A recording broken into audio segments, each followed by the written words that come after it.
नाही बघा, ज्या राज्यामध्ये आपण राहतो त्या राज्याची भाषा प्रत्येकाला आलीच पाहिजे. त्याच्यामुळे त्याने घेतलेली भूमिका योग्य आहे असं मला वाटतं. काही शिक्षणासंदर्भात एक प्रश्न आहे.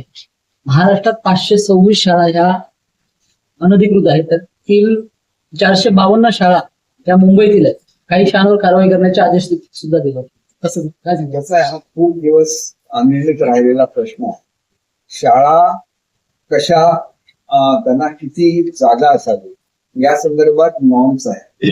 हे नॉर्म्स ज्या झोपडपट्टीच्या म्हणजे जे आपण म्हणतो की अतिशय एकत्र असं किंवा गर्दीच्या ठिकाणी ह्या शाळा निर्माण झालेल्या आहेत, त्याच्यामुळे ह्या शाळा ते नॉर्म्स पूर्ण करू शकत नाही.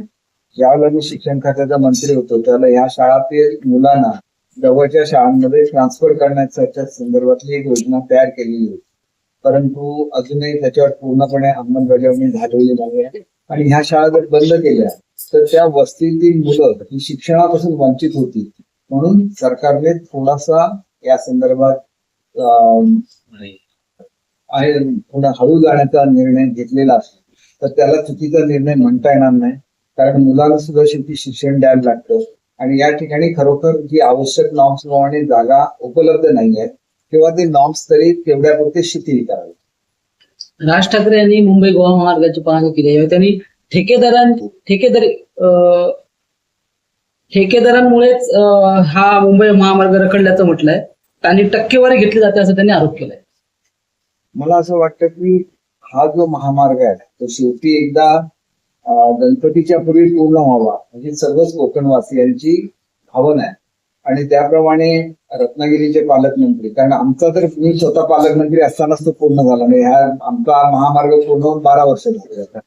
रत्नागिरीतला गणपतीच्या पूर्वी होईल असं तिथल्या पालकमंत्र्यांनी घोषणा केलेली आहे. त्याचं मी स्वागत करतो, कारण गणपतीमध्ये एवढ्या मोठ्या प्रमाणात लोक येतात की भारतातलं सगळ्यात मोठं मायग्रेशन हे गणपतीच्या काळामध्ये मुंबईमधून कोकणामध्ये होतं. तरी मला वाटतं की त्याच्यापूर्वी हा रस्ता तयार झाला तर निश्चितपणे गणेश भक्तांच्या दुवा आणि कोकणवासियांच्या दुवा सरकारला मिळतील. न्यायालयावरती दबाव आणतायत. अपात्र ठरवून जी केस चालू आहे खासदारांसंदर्भात त्यांना भेटी देऊन ते न्यायालयावर दबाव आणण्याचं संजय राऊत यांनी टीका केली आहे. संजय राऊत नेहमी काही म्हणून शेवटी खासदार हे लोकनियुक्त प्रतिनिधी आहेत, ते कधीही पंतप्रधानांना भेटू शकतात. त्याच्यामध्ये काहीही चुकीचं नाही आहे आणि त्याच्यामुळे त्याच्यावर न्यायालयावर कसा दबाव येणार हाच मुळात प्रश्न आहे. असा दबाव येऊच शकत नाही, कारण भारताची न्यायव्यवस्था ही जगातल्या सर्वोत्कृष्ट न्यायव्यवस्थेपैकी एक आहे आणि त्याच्यामुळे अशी कोणी मनात शंकाही घेण्याचं कोणतंही कारण नाही. शरद पवारांची राष्ट्रवादी आणि भाजपमध्ये काहीतरी शिस्त आहे असं विजय वडेट्टीवार यांनी म्हटलंय. खासदार भेट घेणार आहेत अमित शहा यांची, शरद पवार त्या संदर्भात त्यांनी वक्तव्य दिले. एक गोष्ट अशी आहे की केंद्रामध्ये मजबूत असं शासन असलं पाहिजे तर जे चांगले चांगले ठराव आहे ते मंजूर होऊ शकतात. त्याच्यापैकी एक जो महत्वाचा ठराव आहे तो महिला आरक्षणाच्या संदर्भातला, आणि त्याच्यामुळे महिला आरक्षण ही काँग्रेसने त्यांच्या काळात सुद्धा दिलेली घोषणा आहे, परंतु ते पूर्ण करू शकले नाही. मोदी साहेब ते पूर्ण करू इच्छितात.